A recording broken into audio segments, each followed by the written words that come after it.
essa agenda que eles colocaram para 2030... Isso é importantíssimo. 2030 é importantíssimo. Você acha... Por que foi 2030? Você acha que é um prazo? É um prazo isso aí? Para que aconteça coisas? Então, vamos fazer o seguinte. Eles conhecem a Bíblia muito bem. Talvez o pessoal em casa nunca tenha lido e não conheça. Eles conhecem muito bem. Em Apocalipse, que é o último livro da Bíblia, né? Apocalipse em grego quer dizer revelação. Então, né, explicando como vão ser os últimos dias, Jesus vai voltar, Jesus veio como servo para morrer por nós, ele vai voltar como rei para julgar, tá? E o pau vai quebrar. Ela fala de várias coisas que a gente já está vendo despontar, né? Eu falei em Apocalipse 13, por exemplo, da marca da besta, ninguém vai poder comprar ou vender se não tiver uma tecnologia, tá? A gente já está vendo isso aí, começando a despontar. Mas fala, por exemplo, do quê? Que vai cair um asteroide na Terra, tá? Isso está na Bíblia. Talvez as pessoas, nossa, na Bíblia fala que vai cair um asteroide, vai. Então, olha só, a NASA falou que não lembro se é 13 de maio de 2029, um asteroide chamado Apophis, que é o deus egípcio do caos. Vem cá, primeira coisa, você fala, por que os caras nomearam um asteroide com o nome do deus egípcio do caos? Fala que vai passar tão perto da Terra, vai passar entre, vamos dizer,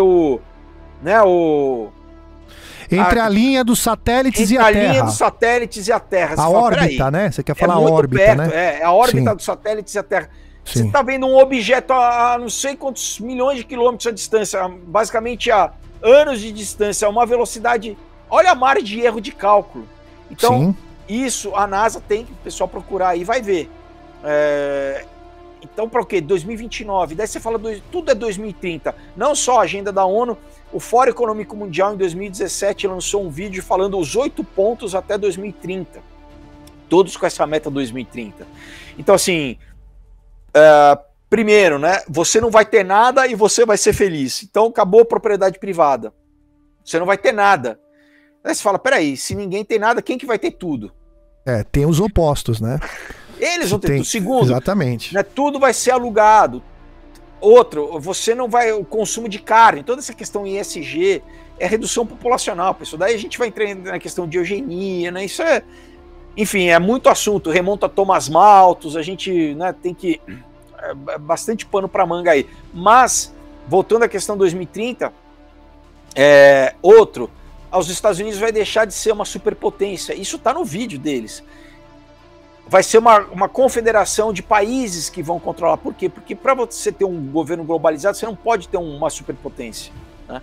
Então os Estados Unidos já está passando por vamos dizer, um desmantelamento interno, né? Através da economia, da força militar dos Estados Unidos, realmente os Estados Unidos está entrando em declínio. É proposital isso, né?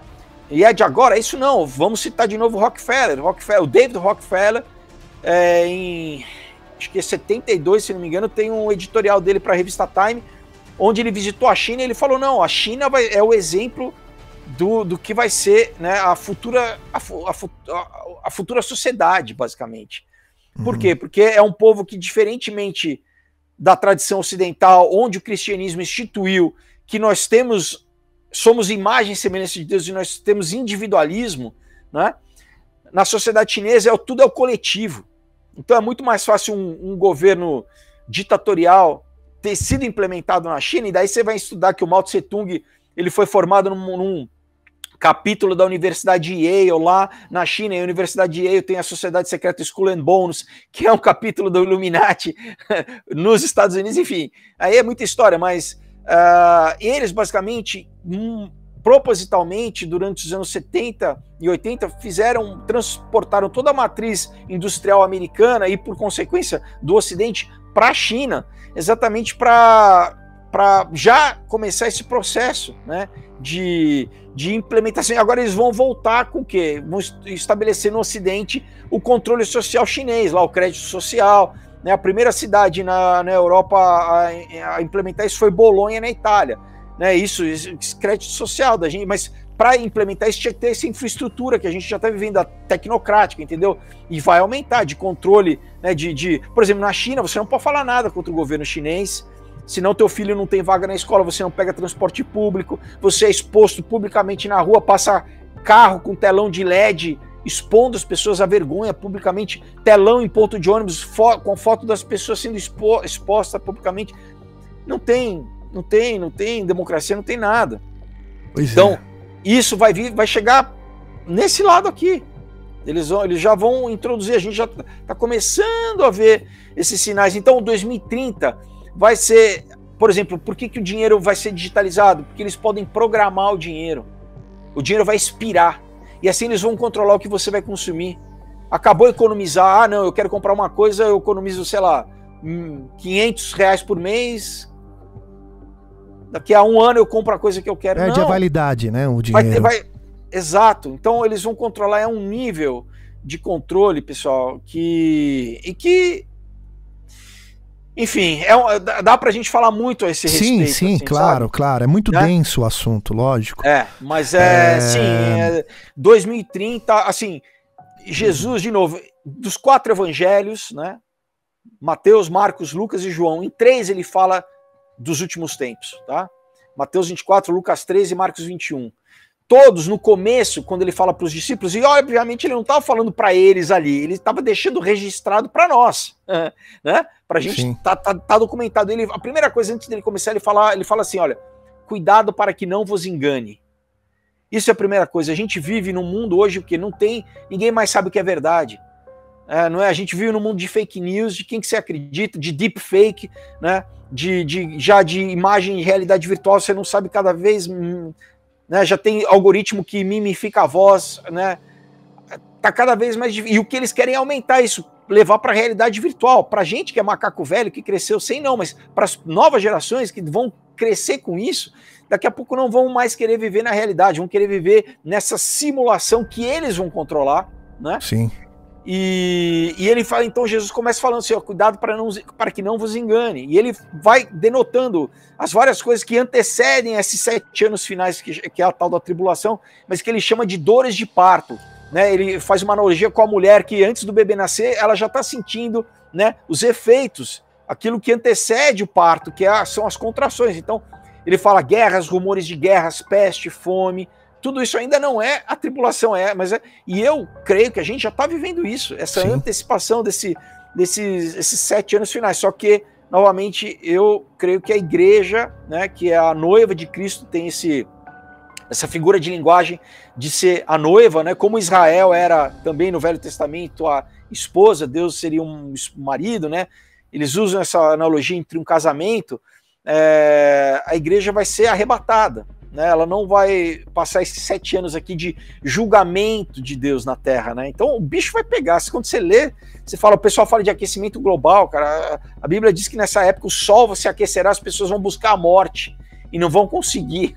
Nossa. Você vê, cara, leiam a Bíblia, pessoal, né? Com um olhar, porque realmente a gente vai fazer muito sentido o que a gente está vivendo hoje. Então, só para voltar a falar, então Jesus fala assim, no final do Apocalipse 24, ele fala, ninguém sabe o dia ou a hora da volta dele, nem os anjos, nem o filho, se referindo a ele mesmo, só o Pai. Então, qualquer pessoa que você vê aí num vídeo no YouTube fala, no dia 11 de junho de 2030, Jesus vai voltar. Você fala, esse cara não sabe de nada, porque primeiro que não é bíblico, que Jesus mesmo fala que ninguém sabe o dia e a hora. Agora, o que ele fala? Ele fala que nós deveríamos ver os sinais dos tempos. Então, a gente não sabe precisamente, mas a gente consegue ver se a coisa está próxima. Ele fala, se vocês conseguem ver se o tempo, se vai chover ou se não vai. Então, ele faz uma analogia, né? Então, vocês têm que também prestar atenção. Então, é isso que eu pessoalmente procuro fazer. Procuro ver a questão política, a questão de tecnologia, a questão, né? Ver como é que as coisas estão acontecendo. Cumprimentos de profecias. Você vê, cara, profecia de mais de 2000 anos se cumprindo.